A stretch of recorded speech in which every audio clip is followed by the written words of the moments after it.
Alléluia. Notre texte de base aujourd'hui serait dans Hébreux 12, verset 1. La Bible dit: rejetons tout fardeau et les péchés qui nous enveloppent si facilement et courons avec persévérance dans la carrière qui nous est ouverte. Frères et sœurs, ce qui te fait stagner, tu sais, c'est que Dieu t'a demandé d'abandonner. Tu connais ces péchés qui te vident de ta force spirituelle. Tu connais ce lien invisible qui empêche ta destinée de s'accomplir. Et tant que tu refuses de lâcher, tu restes en arrière. Tu tournes en rond. Tu retardes ta saison. Le péché éteint ta vigueur. Il épaissit ton esprit. Il trouble ta vision. Et surtout, il obscurcit ta perception de l'appel de Dieu. La Bible dit: la sainteté donne de la clarté, du courage et une vision du futur. C'est pour cela que ceux qui veulent avancer avec Dieu doivent d'abord faire mourir certaines choses dans leur chair. Il y a de péchés que personne ne quittera pour toi. C'est ta responsabilité. Bien-aimé, il y a des personnes qu'il faut quitter. Tu veux avancer, mais tu refuses de quitter certaines personnes. Dieu t'a déjà parlé, mais tu joues au chrétien plus compatissant que Jésus. Tu veux garder cette go ou ce pote qui nuit à ton appel et tu appelles ça sagesse? Écoute-moi bien.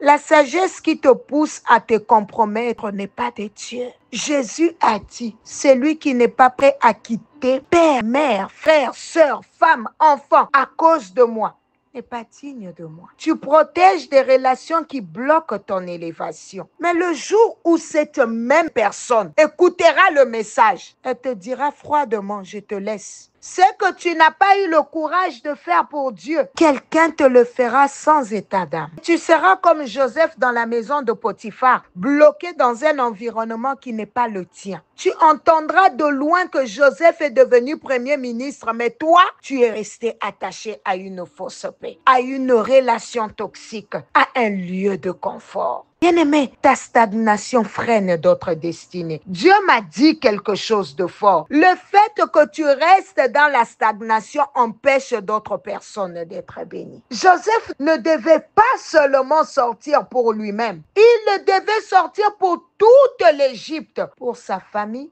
pour les nations. Ta position compte. Et quand tu refuses de sortir de certains environnements ou de certaines relations, tu affames spirituellement ce que tu devais nourrir. Tu bloques une génération entière. Le ciel dira un jour: à cause de toi, ces personnes n'ont pas reçu ce qu'elles devaient recevoir. Paul dit dans 1 Corinthiens 9, 16, malheur à moi si je n'annonce pas l'évangile. C'est une responsabilité céleste. Quand tu refuses de grandir, de quitter, de progresser, tu ralentis le plan de Dieu.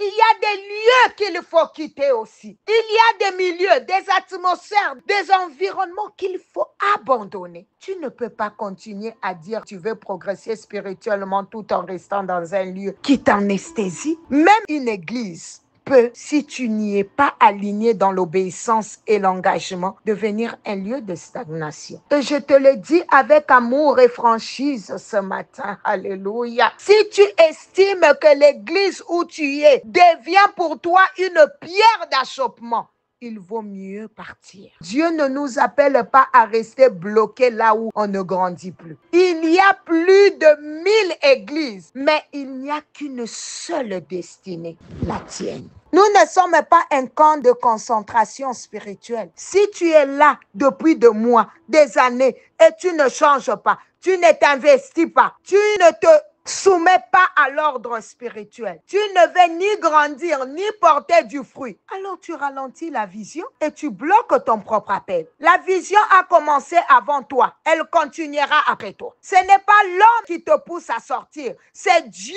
qui t'appelle à entrer dans ta saison. Alléluia. Quitter pour entrer. Abraham n'a pas reçu la promesse avant d'avoir quitté sa maison. Ruth n'a pas vu sa gloire avant d'avoir quitté Moab. Joseph n'a pas accédé au trône avant d'avoir quitté la maison de Potiphar. Même Jésus a quitté le ciel pour entrer dans sa mission sur terre. Tu veux l'accomplissement? Tu dois quitter. Quitter le péché. Quitter la mauvaise compagnie. Quitter la paresse. Quittez les lieux qui t'étouffent. Quittez les excuses. Car Dieu t'attend de l'autre côté du pas de foi. Je sens ce matin quelqu'un doit remettre sa vie à Dieu. Je sens ce matin quelqu'un doit demander pardon pour tous les retards spirituels causés par ses propres choix. Je sens ce matin quelqu'un doit renoncer à toute attache visible ou invisible qui bloque sa destinée. Peut-être que ça va te demander une journée de jeûne. Pourquoi pas 3 jours? Bien-aimé, tu as peut-être été désobéissant. Tu vis certains retards, certaines stagnations dans ta vie, causées par toi-même. Bien-aimé, tu dois prendre un temps sérieux de prière et tu vas prier avec cet appel matinal quand bien même je vais me déconnecter. Parce que le Saint-Esprit est là. Je sens que quelqu'un doit briser les liens avec toute relation qui le retient dans l'ombre. Je sens quelqu'un doit quitter tout environnement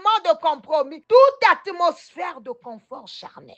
Oh yes, Dieu va te donner la force de quitter pour entrer. Yes, tu dois marcher dans ton appel, courir vers ta destinée. Je dis bien courir et devenir une source de bénédiction pour les autres. Tu dois quitter la maison de Potiphar et entrer dans le palais de ta destinée. Tu ne seras plus un blocage pour ta génération. Oui, je sens le Saint-Esprit, l'esprit de liberté doit te rendre libre. Alléluia. Toute puissance qui te combat, qui se tient contre ta destinée, qui t'empêche de jouir de la vie, du bonheur que Dieu a pour toi. Oh, je vois le Seigneur paralyser cela au nom de Jésus. La puissance de la stérilité est en train d'être détruite maintenant. La puissance de la maladie, du sida, du cancer, des douleurs indescriptibles dans ton corps, de toutes sortes de malaises. Yes, Lord, tu le fais. Tombe à l'instant même. Au nom de Jésus, que toute puissance de la sorcellerie qui te freinait, de la magie, de l'occultisme contre ta vie, tombe au nom de Jésus. J'annule tout ce qui n'est pas de Dieu dans ta vie, toute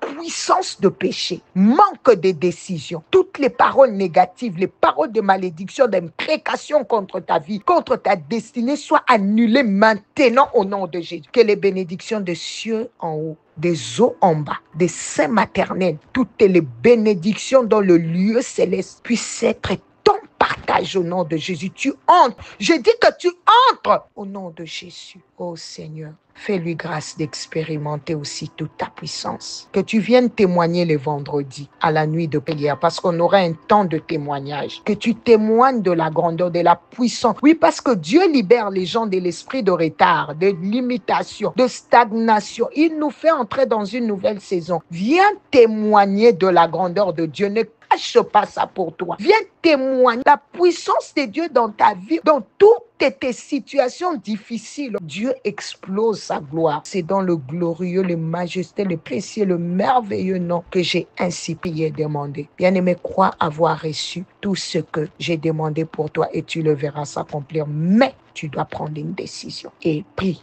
avec cet appel matinal. Prends 3 jours et viens clôturer avec nous à la nuit de prière. Le programme est là. Sur Zoom, tu vas m'écouter en direct par la grâce de Dieu. Et aussi, nous sommes live sur YouTube, toujours dans le groupe Le Réveil Spirituel, tu appuies. Mais sinon, le ID du Zoom est là sur l'affiche. Tu peux télécharger Zoom si tu n'as jamais participé. Mais le ID, tu seras en direct avec nous à 23h juste, heure du Canada et des États-Unis et 4h juste, heure de Kinshasa. Ne manque pas, la prière sera live. C'était bien l'humble servante de l'Éternel, Maman Nathalie Lukola. Ce n'est que la voix du Saint-Esprit qui s'est fait entendre dans nos appels matinaux. Je ne suis rien. Je ne suis qu'un instrument que Dieu utilise et qu'il a envoyé pour te parler et te bénir. God bless you all. Bye bye.